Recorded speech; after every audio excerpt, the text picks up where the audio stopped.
Fertilization guide tayo sa talong mga farmers. Bakit daw naglalagas yung mga bulaklak ng talong nila? Regular naman daw yung abono saka yung foliar. Sa atin ganito ang bunga. Medyo malaglabasan na yung mga bungang maliliit, ano? Tapos ang pag-abono natin ngayon ay side dress. Konti-konti lang yung pinakain natin ngayon dahil marami na siyang bungang nilabas. Konti-konti na lang kasi ang abono mainit yan. Maglalagas talaga yung mga bulaklak kapag masyadong marami ang pakain, ano? Okay lang kung wala pang gaanong bunga. Ito kasi sinide cut natin, yung side pruning. Kung dati isang kutsara kada puno yung inahagis natin dyan, madami yan. Ngayon halos kalahating kutsara na lang, mga ganyan na lang. Kasi marami na siyang naglabas na bunga at daming bulaklak, para masiguro natin hindi maglagas yung bulaklak, hindi maluto sa abono. Mainit kasi ang abono pag masyadong marami, ano? Yung tanong sa atin, bakit daw naglalagas yung kanilang mga bulaklak at hindi magtuloy na bunga? Baka sa sobrang dami ng pakain. Di baling mag 4 days gap ka sa pagpapakain, basta konti-konti lang yung pakain, ano? Ayan, katulad niyan. Mga halos kalating kutsara na lang kada puno, o baka wala pa to.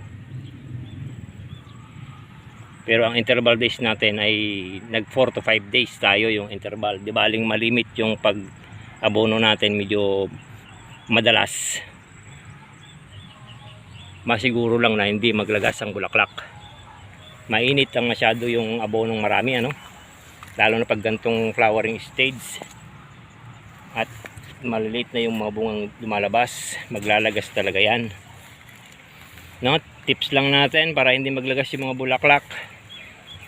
Regular yung abono, regular yung foliar, pero bakit naglalagas ang bulaklak?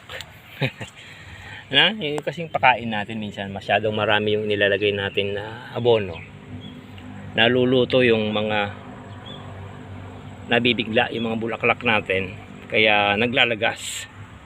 Kahit na regular pa yung pag-abono mo, ano? Di baling kunti-kunti, di baling 4 to 5 days yung interval mo, basta konti lang ang ilalagay sa puno.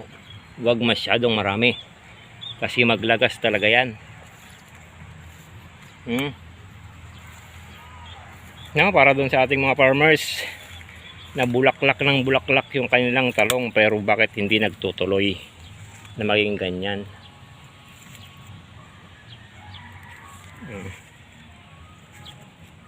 Konti-konti lang pag gantong flowering stage o fruiting stage o marami na yung bulaklak o malilit na bunga, konti na lang pinapakain natin. Tapos 4 to 5 days yung interval natin. Iwasan masyado yung masyadong marami ang pakain. Ang kadalasan kasi ginagawa ng farmers natin, talagang napakadami yung nilalagay na abono. Ganoon din sa dilig, napakadami yung dindilig, yung dosage ng pagdilig nila, no?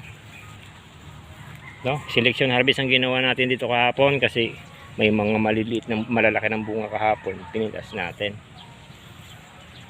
Yung mga pinutulan natin to, yan yung side pruning, kaya naglabasan na yung maliliit na bunga.